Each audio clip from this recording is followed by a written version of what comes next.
Selamat pagi, kembali lagi dengan Miss Eva yang akan membawakan materi tentang bioproses dalam sel untuk kelas 11 SMA ya. Jadi Miss harapkan anak-anak Miss kelas 11 ditonton video Miss sampai habis dan didengarkan Miss baik-baik supaya dipahami dan dimengerti. Oke ya, kita lanjut materi kita. Proses yang terdapat di dalam sel ini yang Miss maksud adalah mekanisme transport melalui membran. Nah, jadi mekanisme transport dalam sel itu terbagi atas dua jenis ya, ada transport aktif dan ada transport pasif. Nah, jadi ini ada gambar ya yang Miss buat. Ini merupakan gambar dari transport pasif ya. Jadi gambar yang Miss buat ini itu merupakan gambar difusi dan gambar osmosis. Jadi difusi itu merupakan perpindahan zat dari konsentrasi yang tinggi ke konsentrasi yang rendah ya.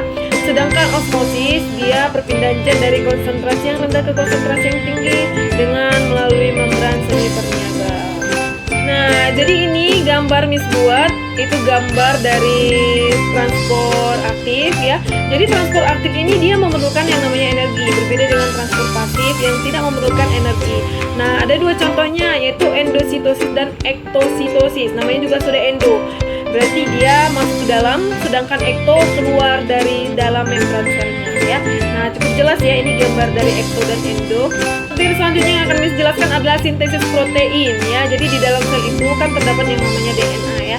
Nah, jadi bagian sel yang akan mensintesis protein adalah organel sel ribosom ya. Jadi sintesis itu adalah pembentukan dan protein itu adalah suatu unsur senyawa pembentuk yang namanya DNA atau RNA. Jadi sintesis protein ini membutuhkan protein di dalam sel. Jadi tahap pertama pembentukan sintesis protein itu adalah transkripsi ya. Jadi namanya juga transkrip ya, berarti itu ada penyalinan. Jadi kan DNA itu berada di nukleus ya, nukleus atau inti sel. Nah, sedangkan pembentukan sintesis protein itu berada di ribosom. Jadi nanti ada namanya RNA polimerase yang akan membuat penyalinan dari DNA dan akan menyuruh DNA ini menuju ke ribosom. Ini ada 3 fase ya, fase dari transkripsi, ada inisiasi, ada elongasi, dan ada fase pemberhentian. Nah, ketika RNA polimerase sampai di promotor, ini dinamakan fase inisiasi.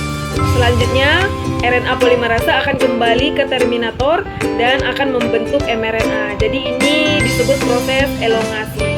Ketika RNA polimerase dan mRNA sampai di terminator, nah ini merupakan tahap terakhir ya. Tahap ini disebut tahap terminasi.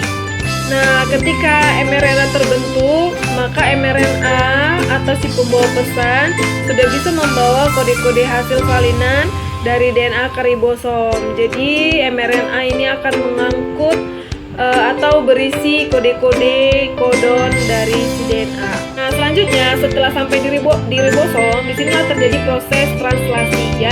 Jadi translasi itu merupakan proses penerjemah kode-kode dari DNA yang akan membentuk rantai polipeptida penyusun protein. Nah, ini ya Miss buat gambar dari proses translasi.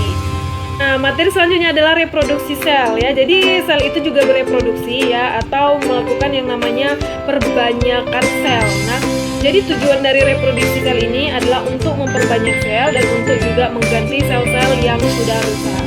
Nah, jadi reproduksi sel itu ada 2 tahap ya, atau ada 2 jenis. Yang pertama ada reproduksi secara mitosis dan secara meiosis. Ini ada gambar ya, ada gambar mitosis dan gambar meiosis. Dari kedua gambar ini kamu sudah bisa membedakan perbedaan dari pembelahan meiosis dan mitosis. Oke, itu dia materi yang Miss sampaikan tentang bioproses dalam sel. Nah, jadi ini ada tugas kamu ya. Jadi Miss buatlah dalam tabel tentang 5 perbedaan antara pembelahan meiosis dan pembelahan mitosis.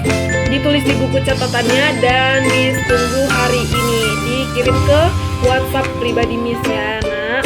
Oke, sekian pertemuan kita hari ini. Kita lanjut ke pertemuan berikutnya dan salam sehat dari Miss Eva.